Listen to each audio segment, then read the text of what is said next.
প্রধানমন্ত্রীকে বরণ করে নিতে প্রস্তুত প্রবাসী ও পর্যটন অধ্যুষিত চায়ের রাজধানী খ্যাত মৌলভীবাজার। গেল জাতীয় সংসদ নির্বাচনে বিএনপির দেওয়া প্রতিশ্রুতি বাস্তবায়নের লক্ষ্যেই আগামীকাল এই মৌলভীবাজারে আসছেন প্রধানমন্ত্রী তারেক রহমান। প্রধানমন্ত্রীর এই আগমনকে কেন্দ্র করে মৌলভীবাজারের সাধারণ মানুষ কি উন্নয়ন প্রত্যাশা করছেন চলুন জেনে আসি। আমরা একটা দাবি থাকবো, সবথেকে একটা দাবি আমি যেটা মনে করি যে মেডিকেল কলেজ মরিয়া অত্যন্ত জরুরি এবং অনুরোধ করব মেডিকেল কলেজ যেহেতু নাসির রহমান সাথে কাজ করতা, এমপি হলে কাজ করতা, আমরাও এটা সমর্থন করি যে তার মেডিকেল কলেজ অত্যন্ত জরুরি।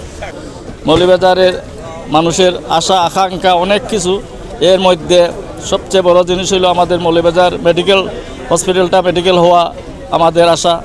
এর বাদে শমশাননগর বিমানবন্দরটা আমাদের চালু হইলে আমাদের মৌলভীবাজারবাসীর অনেক সুবিধা হবে।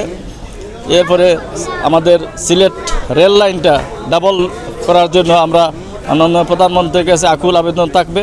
এরপরে আমাদের মৌলভীবাজার একটি বিশ্ববিদ্যালয় বিশ্ববিদ্যালয় করার প্রয়োজন। আর রাস্তাঘাটে যে দুরবস্থা এগুলা আমরা জনগণের পক্ষ থেকে আমরা তুলে ধরলাম। আমাদের মৌলভীবাজার 17 জুন আগামীকালকে এই জনসভায় আমাদের তারেক রহমান আসবেন। আমরা একটা পণ্য দাবি থাকবে, আমরা মৌলভীবাজারবাসীকে একটি উপহার দেওয়ার জন্য যে মৌলভীবাজারের একটি মেডিকেল কলেজ, সবার আশা একটা মেডিকেল কলেজ অত মানুষের আক্রান্ত দাবি দিয়ে এখানে থাকবে যে এটা মেডিকেল কলেজ করার জন্য। আমাদের কিছু দাবি দেওয়া আছে, আমাদের এমপি মহোদয় সেটা উপস্থাপন করেছেন। আর সবচেয়ে বড় জিনিস হলো আমরা যারা এই প্রধানমন্ত্রী তারেক রহমান সাহেবকে ভোট দিয়ে নির্বাচিত করেছি এই দেশটাকে সুন্দর করার লক্ষ্যে, আমাদের প্রধানমন্ত্রী ধীরে ধীরে সেই লক্ষ্যেই এগুচ্ছেন। আমরা দোয়া করি মৌলভীবাজারবাসীর পক্ষ থেকে আমাদের প্রধানমন্ত্রীর জন্য আল্লাহ পাক যেন ওনার নেক হায়াত দান করেন। আমরা এটাই দাবি যে মৌলভীবাজারে আমরা একটা হসপিটাল, এই হসপিটালে আমরা বাচ্চা কাচ্চা দেশে নিয়ে অনেক কষ্ট করি আমরা ফ্যামিলি নিয়ে, তাই আমরা একটা আশ্বাস তার কাছে যে আমরা এই একটা হসপিটাল যেন সুন্দর এখানে আমরা করতে পারি, তাই উদ্বোধন করে দিতে, ওটাই আমরা দাবি।